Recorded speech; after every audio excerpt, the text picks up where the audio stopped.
नमस्कार। सध्या आम्ही मोर्जी तेमवाडा या समुद्र किनारी भागात आहोत आणि हा समुद्र किनारा म्हटल्यानंतर 1997 सालापासून या किनारी भागात वन्य विभाग आणि वन खात्याअंतर्गत कासव संवर्धन मोहीम यशस्वीपणे राबवली जाते। यंदा पर्यटन हंगामही सुरू झाला आणि त्याच अनुषंगाने नाताळाच्या पूर्वसंध्येला 24, 25 आणि 27 असे 3 दिवस मिळून 3 सागरी कासवांनी या ठिकाणी येऊन अंडी घातलेली आहे आणि वन्य विभागाच्या जे कर्मचारी या ठिकाणी 24 तास कार्यरत आहेत त्यांनी ही अंडी सुरक्षितपणे ठेवलेली आहे। तिन्ही कासवांनी मिळून 344 अंडी या ठिकाणी घातलेली आहे आणि ही अंडी सुरक्षित ठेवण्याचं काम या ठिकाणी वन्य विभागातर्फे केलं जात आहे।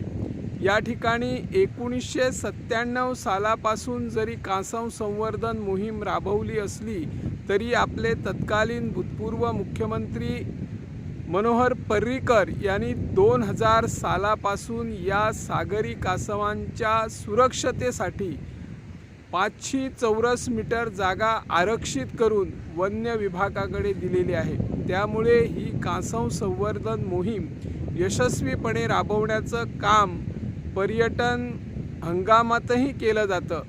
यंदा 3 सागरी कासवाने 344 सागरी अंडी घातलेली आहे आणि ही सुरक्षा देण्याचं काम या ठिकाणी जे वन्य विभागाचे मरीन लाईन कर्मचारी करत असतात ते 24 तास ड्युटी करत आहेत। शिवाय या ठिकाणी तशा काही सोयी गैरसोयी निर्माण झालेल्या असतात। गेल्या वर्षी आपले वन्य विभागाचे मंत्री माननीय विश्वजित राणे यांनी या कासव संवर्धन मोहिमेसाठी एक पक्क अभ्यास केंद्र उभारून ही मोहीम यशस्वी करण्याचं त्यांनी आश्वासन दिलं होतं। परंतु CRZ विभागाचे काही परवाने मिळत नसल्याने पक्की बांधकामे या ठिकाणी करता येत नाही।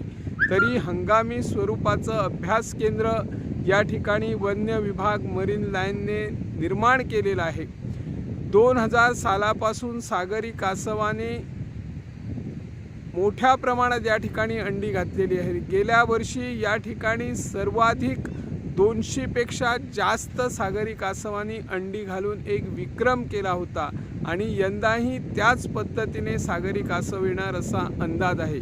यंदा मावळत्या वर्षाचा आढावा घेतल्यास नाताळाच्या पूर्वसंध्येला 24, 25 आणि 27 असे 3 दिवस मिळून 3 सागरी कासव या ठिकाणी आलेले आहेत आणि या अंड्यामधून नैसर्गिक प्रक्रियेनुसार 50 ते 52 दिवसांनी पिल्ले बाहेर पडतात।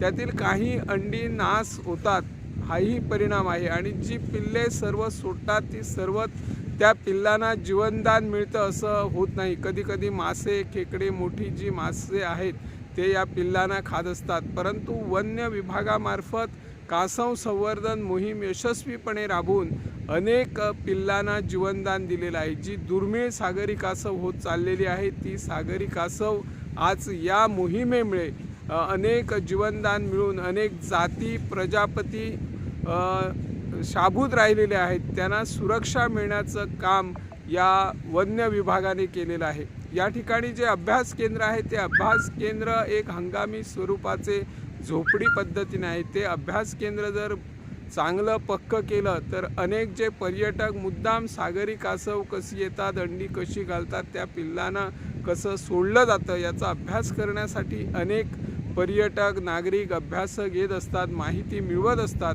आणि वन्य विभागाचे ज्या ठिकाणी या ठिकाणी कर्मचारी असतात ते कर्मचारीही व्यवस्थित आपल्याला माहिती देत असतात। आज पर्यटन हंगामाच्या अनुषंगाने या ठिकाणी ज्या पद्धतीने सागरी कासव पाहण्यासाठी किंवा अंडी बघण्यासाठी म्हणा किंवा सागरी पिल्लांना सोडण्यासाठी जे नागरिक पर्यटक येतात ते पर्यटकही मग या ठिकाणी जे पर्यटन हंगामातील रेस्टॉरंट आहे, रिसॉर्ट आहे त्यामध्ये जातात, अन्न नाश्ता करून त्यांनाही व्यवसाय देत असतात।